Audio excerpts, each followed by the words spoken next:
Welcome to Space to Ground. I'm Chelsea Bayarte. The holiday season is in full swing here on Earth, and up in space, the festivities have already started aboard the International Space Station. The SpaceX Cargo Dragon spacecraft delivered some holiday food about a month ago: chocolate, turkey, cranberry sauce. But this week, that spacecraft is coming home delivering science experiments back to their researchers. The SpaceX Cargo Dragon spacecraft will undock from the space station and make its way back to Earth, and researchers will get to see their experiments home for the holidays. One returning experiment, Plant Habitat 3, looks at whether genetic adaptations in one generation of plants grown in space can transfer to the next. Studying these changes could help us learn how to grow repeated generations of crops to provide food for future space missions. So we know the astronauts receive some holiday food aboard the space station, but how else do they celebrate in space? NASA astronaut Jasmine Moghbeli gave us a sneak peek of how she marked the first day of Hanukkah in the station cupola. Happy Hanukkah from the International Space Station.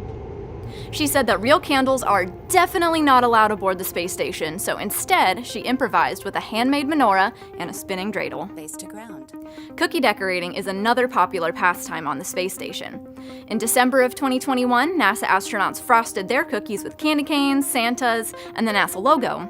But crews in the past have made other decorative objects, and even the entire Earth, out of their cookies. We'll have to keep a close eye on this crew's social media to see if they decorated too. European Space Agency astronaut Andy Mogensen saw something red in the sky and got a photo. And no, it wasn't Santa Claus, because obviously it's too early in December for that. But he did see a red sprite known as a transient luminous event. Red sprites form above thunderclouds on Earth. Because they're so high up on a cloudy day, it's rare to see them from the ground, but Andreas had the perfect vantage point from space.